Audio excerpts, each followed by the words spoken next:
اور ان کا ایمان کیا تھا؟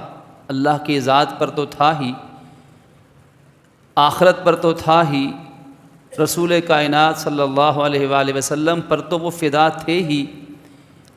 ان کا آپس میں اتنا گہرا تعلق تھا کہ قرآن نے، اللہ عز و جل نے ان کی تعریف کی ہے رحماء بینہم سے، کہ وہ آپس میں بڑے ہی رحم دل ہیں، بڑے ہی رحم دل ہیں۔ کہیں قرآن کہتا ہے کہ وہ ایمان والے کون ہیں؟ ان کا ایمان کیسا ہے کہ جو ان کی طرف ہجرت کر کے آتے ہیں وہ انہیں پسند کرتے ہیں، اور جو مال اپنے مہاجرین بھائیوں کو انہوں نے دے دیا وہ مال اس سے زیادہ انہیں پسند ہے جو نہیں دیا۔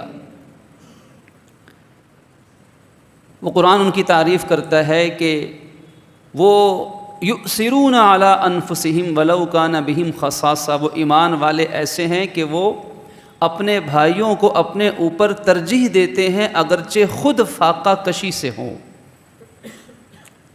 حضرت ابو طلحہ انصاری رضی اللہ عنہ کی مثال اس آیت کے ذیل میں بیان ہوتی ہے کہ حضور کے مہمان کو گھر لے گئے، بیوی سے پوچھا کچھ ہے کھانے کے لیے؟ بیوی نے کہا کہ تھوڑا سا بچا ہوا کوئی شاید ایک فرد مشکل سے کھانا کھائے گا۔ فرمایا اچھا ایک کام کرنا، جب کھانا شروع کرے مہمان کے سامنے کھانا لا کر رکھو گی تو کھانا شروع ہوتے ہی تم نے چراغ بجھا دینا ہے۔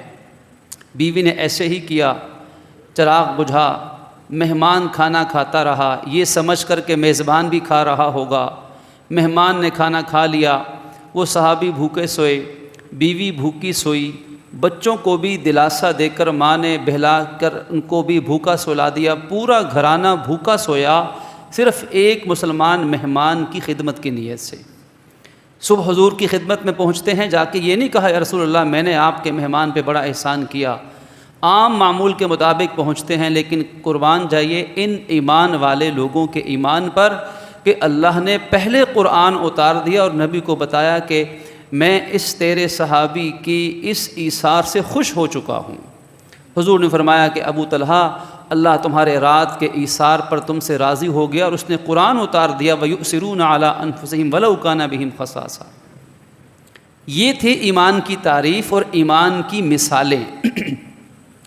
جس ایمان پر اللہ کی مدد کے وعدے تھے، یہ کسی مفتی کا فتویٰ نہیں، کسی مولوی کا مسئلہ نہیں، کسی کتاب کی لکھی ہوئی کوئی ضعیف روایت نہیں، یہ قرآن کا دو ٹوک فیصلہ ہے کہ ایمان والے بنو گے تو مدد آئے گی، ورنہ پٹتے رہو گے، ورنہ پھر روتے رہو گے اور ستم زدہ ستم رسیدہ مظلوم کہلاؤ گے۔ اللہ نے جن باتوں پر مدد کا وعدہ کیا، آج کا مسلمان چاہتا ہے کہ میں وہ وعدے وہ شرائط تو پوری نہیں کروں گا لیکن اللہ سے مدد لوں گا، کام نافرمانی والے کروں گا لیکن دعا مانگ کے نافرمانی کے باوجود مقام وہ چاہتا ہوں جو اصل ایمان والوں کا تھا۔ اللہ سے کون بھلا لڑ سکتا ہے؟ اللہ کے اصولوں کے خلاف کون اللہ سے فیصلے کروا سکتا ہے؟ لا تبدیل لخلق اللہ، لا تبدیل لسنت اللہ، اللہ کی سنت، اللہ کا فیصلہ کوئی تبدیل نہیں کر سکتا۔ اس نے تو ایک معیار دے دیا تھا، صحابہ اہل بیت کا ایمان، ان جیسا ایمان لاؤ، ان جیسے بن کر دکھاؤ۔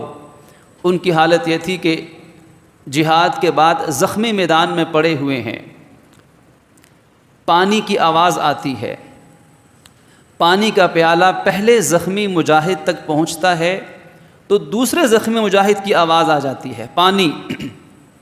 یہ پہلا زخمی مجاہد کہتا ہے کہ پہلے میرے اس پیاسے بھائی کو پانی پلاؤ، مجھے بعد میں دینا۔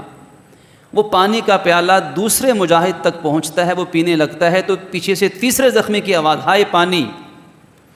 پیالہ جب تیسرے مجاہد تک پہنچتا ہے تو پینے سے پہلے وہ جام شہادت پی جاتا ہے۔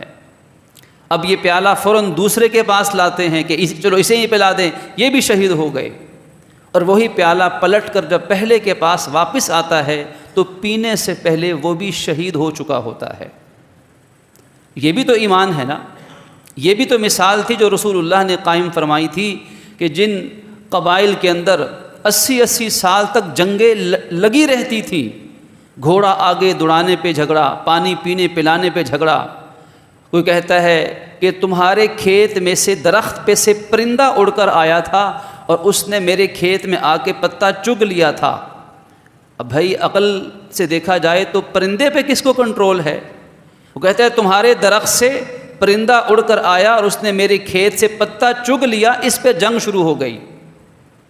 یہ قوم جو 80 سال تک لڑتی مرتی بھڑتی تھی، کہ ایک طرف سارے مرد ذبح ہو جاتے تھے، مائیں پھر بچوں کو پالتی تھی، جوان کرتی تھی کہ تم نے اپنے باپ کا بدلہ لینا ہے۔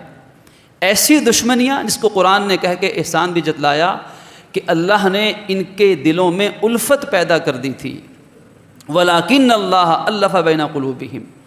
تو ایسی قومیں اللہ کے نبی نے جو انہیں ایمان کا سبق پڑھایا، انہوں نے سبق صحیح سمجھا، اس ایمان کا اثر یہ تھا کہ وہ آپس میں ایک تھے، ایک بدن کی طرح تھے۔ اسی لیے قرآن نے کہا تھا کہ اِنَّمَا الْمُؤْمِنُونَ إِخْوَةٌ، کہ تمام پوری امت مسلمہ وہ ایک رشتے کے اندر بندھی ہوئی ہے، اور وہ رشتہ اسلامی اخوت کا رشتہ ہے۔ اسی کو رسول کائنات نے بھی بیان فرمایا، کئی مقامات پہ بیان فرمایا کہ مومن کی مثال ایسے ہے جیسے ایک عمارت ہے، اور اس عمارت کی ہر اینٹ دوسری اینٹ کو مضبوط کر رہی ہوتی ہے، تبھی تو عمارت کھڑی رہتی ہے۔ اور کہیں فرمایا کہ المؤمن اخو المؤمن، المسلم اخو المسلم، مومن مومن کا بھائی ہے، مسلمان مسلمان کا بھائی، کل جسد الواحد، جیسے ایک بدن ہو، اگر اس کے بدن کے کسی حصے میں کوئی تکلیف پہنچے، ان اشتکا شیئا وجد الم ذلک فی سائر جسدی، ایک جسم کی تکلیف کا حصہ پورے جسم کو تکلیف کے اندر مبتلا کر دیتا ہے۔ لیکن رسول کائنات صلی اللہ علیہ وسلم نے یہ تعریف کی تھی امت مسلمہ کی، جو واقعی ایمان والی امت مسلمہ تھی، وہ ایمان جو قرآن بیان کرتا ہے، اس ایمان کی وجہ سے دوسرے حصے کو تکلیف پہنچتی ہے۔